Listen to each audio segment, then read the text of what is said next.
এই মুহূর্তে বাংলাদেশের অর্থনীতি এবং রাজনৈতিক বিষয়বস্তুর মধ্যে একটা গুরুত্বপূর্ণ বিষয় গণমাধ্যমে বেশ দেখা যাচ্ছে, তা হচ্ছে বন্দর ব্যবস্থাপনা বিষয়, পোর্ট ম্যানেজমেন্ট ইস্যু। এই বিষয়টি উঠে এসেছে নিউ মুরিং কন্টেইনার টার্মিনাল বিষয়টি ধরে। চট্টগ্রাম বন্দরের 4টি কন্টেইনার টার্মিনালের মধ্যে নিউ মুরিং কন্টেইনার টার্মিনালটি সবচেয়ে বড়। বিশ্লেষকরা বলছেন যে এই নিউ মুরিং কন্টেইনার টার্মিনালটির ব্যবস্থাপনা বা পরিচালনার জন্য বিদেশি বিনিয়োগকারীদের কাছে নভেম্বরের মধ্যে হ্যান্ডওভার করে দেওয়ার একটি সম্ভাবনা আছে। এই কন্টেইনারটি বিদেশি বিনিয়োগকারীদের সাথে পিপিপি বা পাবলিক প্রাইভেট পার্টনারশিপের অংশীদারিত্বে অথবা G2G এর মাধ্যমে একটি ব্যবস্থাপনা তৈরি করা হবে, যেখানে বিদেশি বিনিয়োগকারীরা পুরো কন্টেইনারটিকে ব্যবস্থাপনা আওতায় আনবেন, পরিচালনা করবেন এবং এই কন্টেইনার থেকে তারা মাসুল আদায় করবেন, তারা জনবল নিয়োগ দেবেন। এটি হচ্ছে চট্টগ্রাম বন্দরের 4টি কন্টেইনার টার্মিনালের মধ্যে সবচেয়ে বড় এবং একই সাথে এই কন্টেইনার টার্মিনালটি বেশ লাভজনক। যে চট্টগ্রাম বন্দরে যত পোর্ট বা কন্টেইনার টার্মিনালের মধ্য দিয়ে কন্টেইনার উঠানামা করানো হয় তার 44%ই এই কন্টেইনার টার্মিনালটি দিয়ে করা হয়ে থাকে। 17 বছর ধরে এই কন্টেইনার টার্মিনালটি লাভজনক পরিস্থিতিতে আছে। গত বছরের একটি সমীক্ষা থেকে দেখা যায় যে প্রায় গত বছরে যে লক্ষ্যমাত্রা ছিল কন্টেইনার ম্যানেজমেন্টের, তার থেকেও 3 লক্ষ বেশি কন্টেইনার ওঠা নামানো করা গিয়েছে। আরেকটি জিনিস জানানো খুবই জরুরি যে এই কন্টেইনার টার্মিনালটির যে কৌশলগত স্থান এবং প্রযুক্তিগত সক্ষমতা তা বেশ ভালো। প্রায় 4টি বড় কন্টেইনার জাহাজ এখানে ভিড়তে পারে এবং একটি ছোট নৌযানের মধ্য দিয়ে সেই কন্টেইনার গুলোকে বাইপাস করা হতে পারে মেইনল্যান্ডের মধ্যে। আরেকটি বিষয় জানানো খুব জরুরি যে বর্তমানে এই কন্টেইনার টার্মিনালটিতে প্রায় 1000 জন শ্রমিক এবং কর্মচারী কর্মরত। এই লাভজনক নিউ মুরিং কন্টেইনার টার্মিনালটিকে বিদেশি বিনিয়োগকারীদের অংশীদারিত্বে আনার পরিকল্পনা চলছিল। এই পরিকল্পনাটি এই অন্তর্বর্তী সরকারের আমল থেকে শুরু হয়নি, হয়েছে গত সরকারের আমল থেকে 2023 সালের মার্চে। অনেক বিশ্লেষক এই প্রকল্পটিকে প্রশ্নবিদ্ধ করছেন, যেহেতু আওয়ামী লীগ সরকারের আমলেই এই প্রজেক্টটির পরিকল্পনা নেওয়া হয়। তবে এর পক্ষে বিপক্ষে অনেক রকম যুক্তি রয়েছে। এই প্রকল্পটির পরিচালনার দায়িত্ব দেওয়া হচ্ছে ডিপি ওয়ার্ল্ড নামে একটি পোর্ট ম্যানেজমেন্ট কোম্পানিকে। এই কোম্পানিটি ইউনাইটেড আরব এমিরেটস, সংযুক্ত আরব আমিরাতের একটি ব্যবসায়িক প্রতিষ্ঠান, যা গ্লোবালি অনেক সাকসেসফুল, অনেক লাভজনকভাবে তাদের ব্যবসা পরিচালনা করে আসছেন এবং বিভিন্ন দেশেই তাদের পোর্ট ম্যানেজমেন্টের অংশীদারিত্ব রয়েছে। শুধু তাই নয়, প্রকল্পটির পরামর্শকের দায়িত্ব হিসেবে ওয়ার্ল্ড ব্যাংকের যেই একটি অঙ্গ সংগঠন রয়েছে ইন্টারন্যাশনাল ফাইন্যান্স কর্পোরেশন, সেটাকেও দায়িত্ব দেওয়া হচ্ছে। ফলে এই একটি ইন্টার গভর্নমেন্টাল অর্গানাইজেশন যেমন এখানে ইনভলভ হচ্ছে, একই সাথে একটি প্রাইভেট কোম্পানি এখানে ইনভলভ হচ্ছে এবং দুটি দেশের মধ্যে এই বিষয়টা নিয়ে একটা সমঝোতা আসছে। এখনো পর্যন্ত বিভিন্ন তথ্য উপাত্ত গণমাধ্যমে আসেনি। ইন্টারিম গভর্নমেন্ট তারা এই বিষয় নিয়ে এখনো চিন্তা ভাবনা করছেন এবং এই জন্যই এই খবরটি আসাতে এবং কিছু ধোঁয়াশা থাকার কারণে এখনো পর্যন্ত কোনো সৃষ্টিশীল বা গঠনমূলক কোনো সিদ্ধান্তে কোনো পক্ষই আসতে পারেনি। আজকে আমরা এই যে তথ্য উপাত্তগুলোর উপর ভিত্তি করে বেশ কিছু অ্যানালিসিসের দিকে যাব। তার আগে আরেকটি কথা জানিয়ে রাখা প্রয়োজন যে এই ডিপি ওয়ার্ল্ড নিয়ে যুক্তরাষ্ট্রেরও কিছু পলিসি ছিল। যেমন 2006 সালে যুক্তরাষ্ট্রের 6টি পোর্ট ছিল, যে 6টি পোর্টের দায়িত্ব এই ডিপি ওয়ার্ল্ডের দেওয়ার কথা উঠেছিল। ডিপি ওয়ার্ল্ড সেই 6টি পোর্টের পরিচালনার দায়িত্ব নেওয়ার জন্য আগ্রহী ছিলেন, তা একটি ব্রিটিশ কোম্পানি থেকে অধিগ্রহণের মধ্য দিয়ে।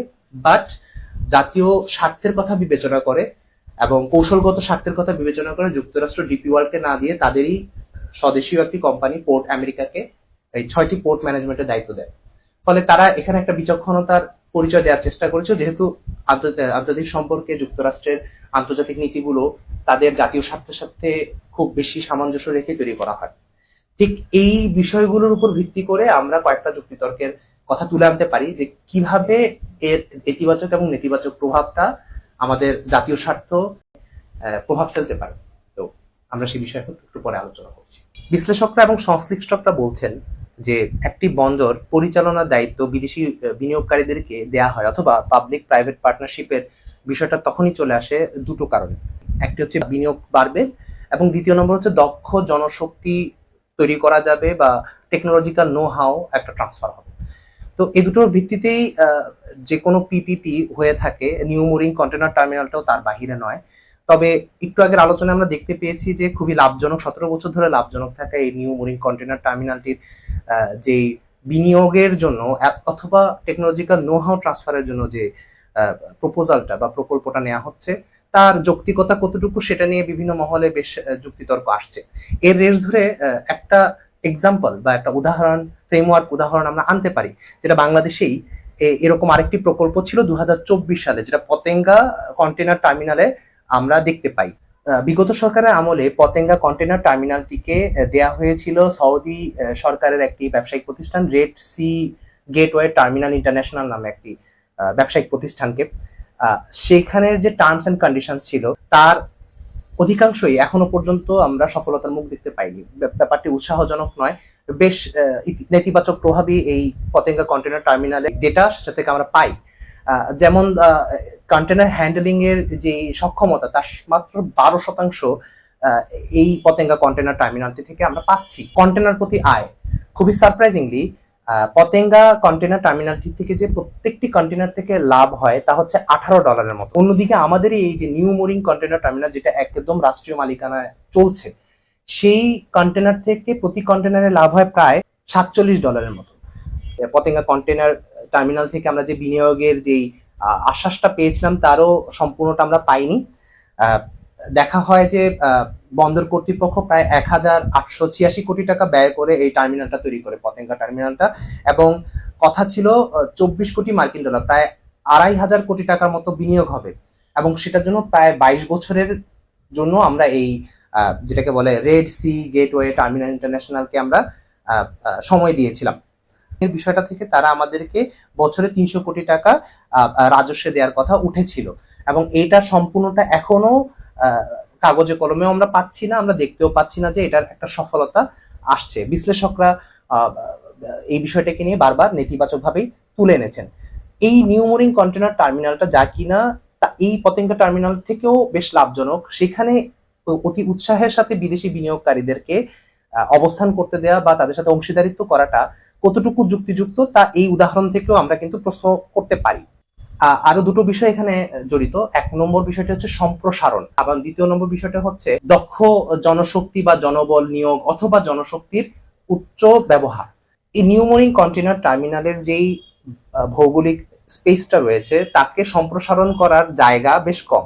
এই নিউ মুরিং কন্টেনার টার্মিনালটি সম্প্রসারণ করার যে জায়গাটি রয়েছে তা এই নতুন যে কোম্পানিটিকে আমরা দিব, যে ডিপি ওয়ার্ল্ড, তারা এর ভৌগোলিকভাবে আর সম্প্রসারণ করতে পারবে না। নিউ মুরিং কন্টেনার টার্মিনালটিকে নতুনভাবে বিনিয়োগ করে কিভাবে সম্প্রসারণ করা হবে বা তার স্পেস কোথায় কোথায় আছে যেখানে বিনিয়োগ করা যাবে সেই বিষয় নিয়ে স্পষ্ট নয়, কারণ অলরেডি আমরা আগেই জানতে পেরেছি যে নিউ মুরিং কন্টেনার টার্মিনালটি বেশ উন্নত এবং তার যে যন্ত্রপাতি আছে তাও বেশ সমসাময়িক, এবং তার পাশে একটা নৌঘাঁটি থাকাতে এটিকে ভৌগোলিকভাবেও সম্প্রসারিত করা যাচ্ছে না। সেই হিসেবে এখানের মধ্যে যে ডিপি ওয়ার্ল্ডকে আমরা অংশীদারিত্ব দিব, তারা এর সম্প্রসারণটা কিভাবে করবে তা কিন্তু এখনো যুক্তিযুক্ত না বা এখনো পরিষ্কার নয়। 2য় নম্বর বিষয় যেটি বলতে চাচ্ছিলাম যে জনশক্তি, অনেকেই বলছেন যে কর্মসংস্থানের বৃদ্ধি হবে। এখানে দু ধরনের মিক্সড ওপিনিয়ন আছে। 1 নম্বর বিষয়টি হচ্ছে যে অলরেডি 1000 জন যে শ্রমিক তারা যদি চাকরিচ্যুত হয় তাহলে এটি আমাদের ম্যাক্রো ইকোনমিক্স এর ক্ষেত্রে একটি অনেক বড় নেতিবাচক ভূমিকা।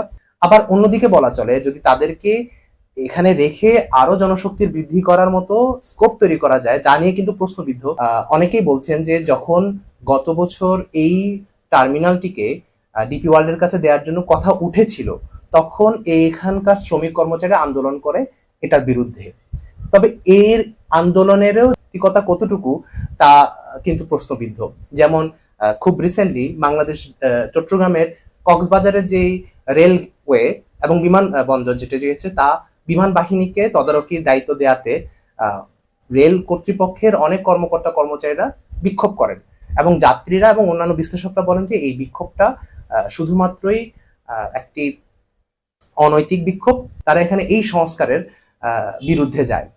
তাই এই দুটো বিষয় নিয়েও আমাদের মাথায় রাখতে হবে যে জনশক্তি বা জনবলকে কিভাবে ব্যবহার করা হচ্ছে এবং বিনিয়োগের সম্প্রসারণটা কোন দিকে যাচ্ছে। আরেকটি বিষয় এখানে খুব গুরুত্বপূর্ণ, যখন আমরা বিদেশি মালিকানাধীন কোনো কোম্পানি বা ব্যবসায়িক প্রতিষ্ঠানকে যখন আমরা আমাদের দেশের একটি বিশাল বড় কৌশলগত জায়গার অধিগ্রহণ বা অংশীদারিত্বের জন্য আহ্বান করব, তখন এটাও মাথায় রাখতে হবে যে বিদেশি কোম্পানির মালিকানা পরিবর্তনের সাথে তাদের পলিসির যে পরিবর্তন হয় তার একটা ইমপ্লিকেশনস পড়ে, এবং এই মালিকানা পরিবর্তনের সাথে সাথে আমাদের এই বিশাল বড় নিউমোরিং কন্টেইনার টার্মিনালটির ভবিষ্যৎ কি হতে পারে তাও কিন্তু প্রশ্নবিদ্ধ।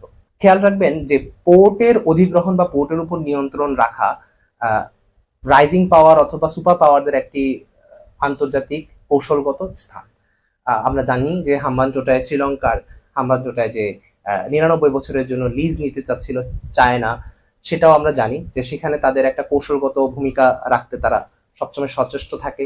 ঠিক তেমনি আমরা জানি যে পাকিস্তানেও একই রকম ভাবে পোর্টের অধিগ্রহণ হচ্ছে। পাকিস্তান চায়না ইকোনমিক করিডোরের মাধ্যমে ইন্ডিয়া ইরানের সাথে এরকম একটা অংশীদারিত্বে পোর্ট ম্যানেজমেন্টের দিকে যেতে যাচ্ছে। পোর্ট খুবই ইম্পর্টেন্ট একটা পার্ট ভৌগোলিক রাজনীতি কন্ট্রোল করার জন্য। ঠিক একইভাবে এই পোর্টের অধিগ্রহণের জন্য যদি ইউনাইটেড আরব এমিরেটস এর কোনো কৌশলগত চিন্তা ভাবনা থেকে থাকে বা কোনো ভৌগোলিক স্বার্থ থেকে থাকে বা কোনো রাজনৈতিক স্বার্থ থেকে থাকে, সেটা কিন্তু খুবই আলোচনা এবং যাচাই বাছাইয়ের বিষয়। এখনো যেহেতু আমরা নিউমোরিং কন্টেইনার টার্মিনালের সঠিক কোনো তথ্য উপাত্ত পাচ্ছি না যে কিভাবে এটি ম্যানেজ করা হবে বা এর পরবর্তী চিন্তা ভাবনা কি, সেহেতু এই প্রশ্নগুলো কিন্তু বারে বারে উঠে আসে এবং স্পষ্ট করা খুবই প্রয়োজন। সবার শেষের পয়েন্টটি মনে রাখতে হবে যে অন্তর্বর্তীকালীন সরকার কিন্তু সংস্কারের সরকার। তাদের মূল টার্গেটটা হচ্ছে সংস্কার করা। আমাদের পোর্ট ম্যানেজমেন্টে এখনো বেশ দুর্নীতি এবং অনৈতিক কার্যপ্রণালী চলে আসছে, আমরা জানি, আমরা দেখতে পাচ্ছি। সেগুলো সংস্কারের দিকে মনোযোগ দেওয়াটা আসলে বেশি গুরুত্বপূর্ণ, যেখানে কিনা এত বড় একটি কৌশলগত স্থানকে বৈদেশিক বিনিয়োগের হাতে তুলে দেওয়ার যে বিশাল বড় পরিকল্পনা, তার প্রশ্নবিদ্ধ যে নেতিবাচক প্রভাব পড়তে পারে সেটা নিয়ে যেহেতু আরো বেশি ভেবেচিন্তে আগানো উচিত, সেহেতু এই অন্তর্বর্তীকালীন সরকারের এই পদক্ষেপটা নেওয়াটা কতটুকু যুক্তিযুক্ত হচ্ছে সেটা নিয়েও একটু চিন্তা করা উচিত। এবং অন্তর্বর্তীকালীন সরকারের সর্বোচ্চ টার্গেটটা সংস্কার। তারা এত বড় প্রজেক্ট নিয়ে নির্বাচনের আগে মাঠে না নামাটাই উচিত বলে দ্য সাউদার্ন থটস এর টিম ভেবে থাকে। সবার শেষে একটা তথ্যগত বিষয় নিয়ে আলোচনা করা যায়। ডক্টর আকবর আলী খানের মতো প্রতিষ্ঠা অর্থনীতিবিদেরা এই বিষয়গুলো নিয়ে বারবার সরকারের আলোচনায় অথবা সরকারের কার্যক্রমে আলোচনায় পর্যালোচনায় বলে থাকেন। সেটা হচ্ছে মিত্রপক্ষের গুলি বা ফ্রেন্ডলি ফায়ার্স। বিশেষজ্ঞরা বলেন যে সরকার কোনো একটা পদক্ষেপ বা কোনো একটা পরিকল্পনা বা কোনো একটা প্রকল্প হাতে নিতে পারেন এই ভেবে যে তার একটা সুদূরপ্রসারী প্রভাব আছে, ইতিবাচক প্রভাব আছে। অনভিপ্রেত কারণে সেই প্রভাবটার নেতিবাচক দিকটাই সামনে চলে আসে। এরকম হাজার উদাহরণ রয়েছে। তো সেই হিসেবে বলা চলে যে এই মুহূর্তে এই মিত্রপক্ষের গুলির ভয় হলেও এই নিউমোরিং কন্টেইনার টার্মিনালটিকে বিদেশি বিনিয়োগকারীর হাতে তুলে দেওয়ার আগে আরো ভালো করে যাচাই বাছাই পর্যালোচনা করে তবে এই পদক্ষেপটা নেওয়া উচিত। তবে আমাদের আলোচনায় যেটা উঠে এসেছে যে অন্তর্বর্তীকালীন সরকারের এই বিশাল বড় প্রকল্পটি হাতে নেওয়াটা খুব একটা সুদূরপ্রসারী প্রভাব নাই ফেলতে পারে।